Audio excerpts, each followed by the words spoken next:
So এটা হচ্ছে OnePlus bullet wireless Z, যেটা হচ্ছে OnePlus-এর লেটেস্ট এবং সবচেয়ে কম দামি ওয়্যারলেস ইয়ারফোন।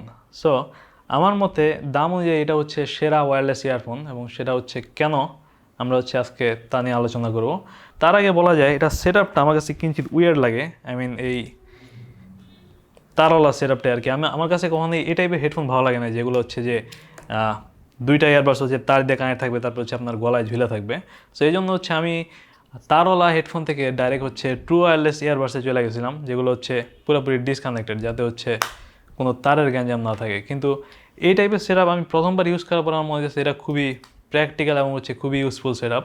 সো এটা নিয়ে আরও আলোচনা করার আগে আমরা এটার আনবক্স নিয়ে কথা বলতে পারি। এটার বক্স অবশ্য খুবই সিম্পল। এর উপরে জাস্ট OnePlus এবং হচ্ছে ওয়্যারলেস জেডের কয়েকটা টাইটেল দেওয়া আছে বিভিন্ন জায়গায়, এবং এটার পিছনে কিছু ডিটেলস দেওয়া আছে, কিছু ফিচার সহ, যে warp charge, long battery life, magnetic control, সেগুলো নিয়ে হচ্ছে আমরা পরে আলোচনা করব। প্যাকেটের উপর এটা যে ছবি আছে সেটাতে অবশ্যই এটাকে যথেষ্টই প্রিমিয়াম মনে হয়, যদিও পুরো এয়ারবাসটা হচ্ছে প্লাস্টিকের। এটা অবশ্য খুব একটা চিপ মনে হয় না অ্যাকচুয়াল ইউজে। আর ফ্রন্ট পেজে এটার ব্যাটারি লাইফ নিয়ে কিছু ফিচার দেওয়া আছে, সেটা হচ্ছে যে এটা 10 মিনিট চার্জ দিলে 10 ঘন্টা পর্যন্ত চালানো যায়, এবং হচ্ছে এটা টোটাল 20 আওয়ার্স পর্যন্ত ব্যাটারি লাইফ থাকে। যদিও এটা অ্যাকচুয়ালি পুরোপুরি চার্জ দিতে কতক্ষণ লাগে সেটা হচ্ছে এখানে কোনো জায়গায় বলা নাই। সো আমার যতটুকু মনে পড়ে এটা চার্জ দিতে প্রায় আধা ঘন্টা থেকে 40 মিনিট সময় লাগে। প্যাকেটের ভিতরে প্রথমে হচ্ছে এয়ারবাসটা আছে, যেটা হচ্ছে উল্টা করে খুবই টাইটভাবে লাগানো আছে, এবং তার নিচে হচ্ছে আরেকটা ছোট বক্স আছে, যেটাতে হচ্ছে অ্যাক্সেসরি এবং হচ্ছে ইউজার গাইড দেওয়া আছে। অ্যাক্সেসরিজের মধ্যে একটা ছোট রেড কেবল দেওয়া আছে, যেটা হচ্ছে টাইপ এ থেকে টাইপ সি। এটা হচ্ছে টাইপ সি দিয়ে চার্জ হয়। আর তারপর হচ্ছে 2 জোড়া সিলিকন রাবার হেড দেওয়া আছে। সো এবার হচ্ছে আমরা বিল্ড কোয়ালিটিতে আসতে পারি। এটা পুরোটাই হচ্ছে প্লাস্টিকের, এবং উপরে যে প্লাস্টিকটা আছে সেটা হচ্ছে কিঞ্চিত সফট, এবং যেটা হচ্ছে কোনোভাবেই সোজা থাকে না আর কি, জাস্ট যেভাবে রাখেন এটা হচ্ছে বাঁকা হয়ে যায় আর কি। তারপর হচ্ছে দুইটা এই বড় অংশ দেওয়া আছে, এর মধ্যে একটা হচ্ছে খুব সম্ভবত পুরোপুরি ব্যাটারি, আর একটা খুব সম্ভবত সার্কিট। এবং এরপর হচ্ছে একটা বাটন দেওয়া আছে, যেটা হচ্ছে কুইক সুইচ বাটন, যেটা হচ্ছে আপনার যদি মাল্টিপল ডিভাইস এটা পেয়ার করা থাকে তাহলে সেটা ক্লিক করলে ইনস্ট্যান্টলি হচ্ছে ডিভাইস চেঞ্জ হয়, এবং যেটা বেশ দ্রুতই চেঞ্জ হয়। এটা খুবই জাতের একটা ফিচার। এবং এরপরে হচ্ছে চিকন কেবলগুলো আছে, যেগুলো হচ্ছে আমার মনে হয় যে কোনো এক সময় ছিঁড়ে যেতে পারে, কারণ এগুলো খুব একটা ডিউরেবল মনে যাচ্ছে না।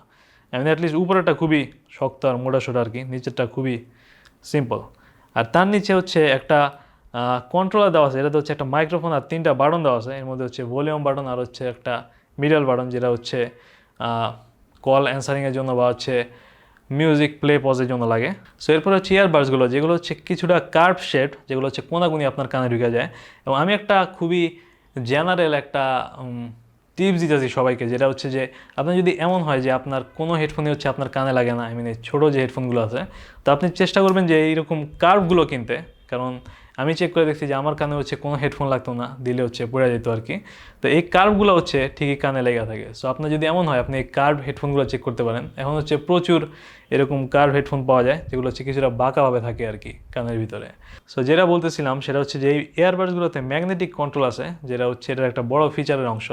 যে দুইটা এয়ারবাডস যদি আপনি কাছাকাছি রাখেন তাহলে সেটা ম্যাগনেটিক্যালি হচ্ছে লেগে যায়, এবং যখন হচ্ছে এই দুইটা একসাথে লেগে যায় তখন হচ্ছে এটা অটোমেটিক আপনার ডিভাইস থেকে ডিসকানেক্ট হয়ে যায়, এবং হচ্ছে এটা ব্যাটারি বাঁচানো শুরু করে। এবং নেক্সট টাইম আপনি যখন এগুলো আলাদা করেন সাথে সাথে হচ্ছে আপনার ডিভাইস এটা কানেক্ট হয়ে যায়, এবং তারপরে হচ্ছে এটা আপনি যদি অটো প্লেইং অন থাকে মিউজিক হচ্ছে অটোমেটিক্যালি প্লে হওয়া শুরু করে। সো খুবই সিমলেস সিস্টেম। আপনি হচ্ছে জাস্ট এটা রিমুভ করবেন একটা থেকে আরেকটা, তারপর হচ্ছে এটা কানে লাগাবেন, এবং তারপর হচ্ছে আপনি কোনো মিউজিক শুনবেন বা হচ্ছে কল রিসিভ করবেন, এবং এরপরে হচ্ছে আপনি যখন এটা একসাথে লাগিয়ে দিবেন এটা হচ্ছে ডিসকানেক্ট হয়ে অটোমেটিক্যালি হচ্ছে ব্যাটারি সেভ করা শুরু করবে, এবং এটা সবসময় কাজ করে। এবং আমি বলবো যে এটা ইউজ করা কত সহজ তার উপর ভিত্তি করে এটা খুবই ইমপ্রেসিভ সিস্টেম, এবং এটা যে কোনো হচ্ছে তারওয়ালা হেডফোনের চেয়ে ভালো সিস্টেম। সো এরপর হচ্ছে আমরা এটার ফিট নিয়ে কথা বলতে পারি। যেহেতু এটা 2 জোড়া এক্সট্রা সিলিকন টিপ নিয়ে আসে, এবং হচ্ছে যেহেতু এটা কিঞ্চিত কার্ভ, আমার মনে হয় যে এটা প্রায় সব মানুষেরই ফিট হবে কানে। এবং ফিট এবং কমফোর্টের কথা বলতে গিয়ে আমার মনে হয় যে আরেকটা কথা বলা উচিত, সেটা হচ্ছে যে এটাতে 2টা হোল আছে প্রত্যেকটা ইয়ারবাডসেই। এটাতেও 2টা হোল আছে, এবং আরেকটা যেটা ইয়ারবাডস আছে সেটাতেও আছে। এবং এই হোলগুলো কী জন্য সেটা হচ্ছে OnePlus-এর ওয়েবসাইটে বলা নাই, কিন্তু আমি ধারণা করতে পারতেছি যে এই হোলগুলো হচ্ছে যাতে আপনার কানের ভিতরে এবং বাইরে হচ্ছে প্রেশার সেম থাকে। সেগুলোতে হচ্ছে আপনার কিছুটা প্রেশার রিলিভ করে আপনার কানের ভিতরে। সো এগুলো হচ্ছে অনেকক্ষণ পরে থাকা যায়।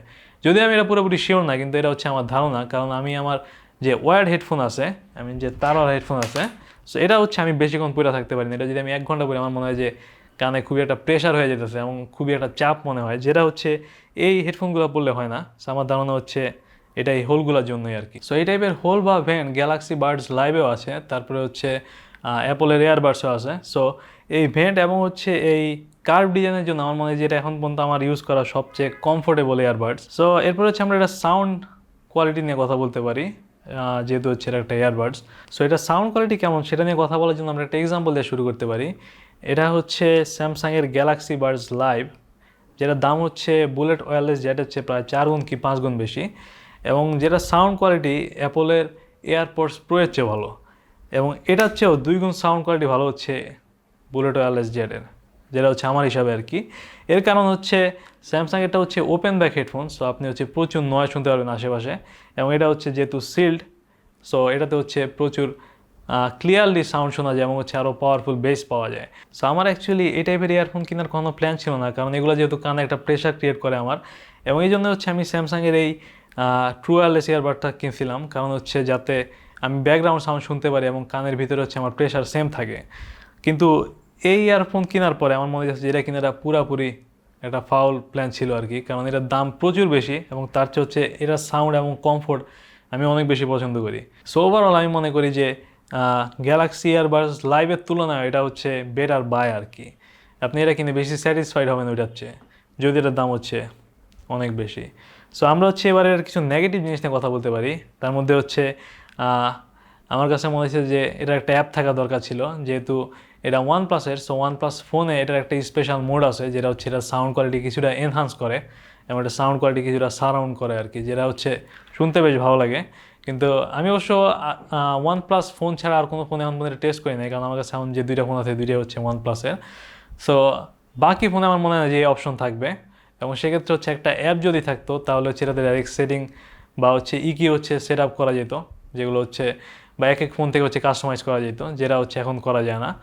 এবং দাম অনুযায়ী আমার মনে হয় যে একটা অ্যাপ থাকা দরকার ছিল, কারণ এই দামে যত ট্রু ওয়্যারলেস ইয়ারবাডস আছে বা হচ্ছে এই টাইপের আরও যেসব ইয়ারবাডস আছে সেগুলো হচ্ছে অনেকগুলোরই হচ্ছে নিজের অ্যাপ আছে। তারপরে হচ্ছে এটার যে বেস কোয়ালিটি আছে সেটা হচ্ছে আমার কাছে কিঞ্চিত কম মনে হয়েছে, কারণ যেহেতু এটার ড্রাইভার সাইজই ছোটো, যেটা হচ্ছে 9.2 মিলিমিটার। আমার মনে হয় যে এটার এয়ারবাডসের সাইজ অনুযায়ী এটার ড্রাইভার সাইজ আর একটু বড় হইতে পারতো, তাতে হচ্ছে এটার বেসটা আর একটু স্ট্রং হইতো। এটার বেসটা হচ্ছে কিঞ্চিত কম হয়ে গেছে আমার হিসাবে আর কি।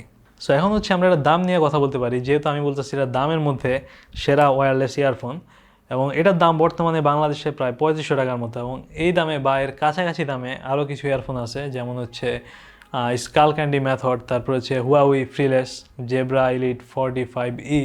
কিন্তু ওই সব ইয়ারফোনগুলোই হচ্ছে আইদার দাম কিঞ্চিত বেশি অথবা ফিচার কিছুটা কম, অথবা হচ্ছে বাংলাদেশে পাওয়া যায় না। সো সব মিলে আমি মনে করি যে এই দামের মধ্যে এটা হচ্ছে সেরা ওয়্যারলেস ইয়ারফোন, এবং আমি মনে করি যে এটা বেশিরভাগ ট্রু ওয়্যারলেস ইয়ারবাডসের চেয়েও বেটার বাই আর কি। এবং এটার ব্যাটারি লাইফও যথেষ্টই ভালো বলা যায়, এটা হচ্ছে এক চার্জে 20 ঘন্টা পর্যন্ত টিকে। সো আর এটাতে OnePlus-এর ওয়ার্প চার্জিং আছে, যেটা হচ্ছে 10 মিনিট চার্জ দিলে হচ্ছে এটা 10 ঘন্টা পর্যন্ত চালানো যায়, এবং আমার ইউজেও ব্যাটারি লাইফ খুবই আস্তে আস্তেই কমছে, এবং আমি এটার ব্যাটারি লাইফ নিয়ে এখন পর্যন্ত যথেষ্টই হ্যাপি। অলরাইট, সো এটা ছিল আমাদের বুলেট ওয়্যারলেস জেটের আনবক্সিং এবং রিভিউ। আশা করি দেখা হবে নেক্সট ভিডিওতে নতুন কোনো গ্যাজেট নিয়ে, অ্যান্ড গুড বাই। আশা করি 8 মিনিট পার হয়েছে।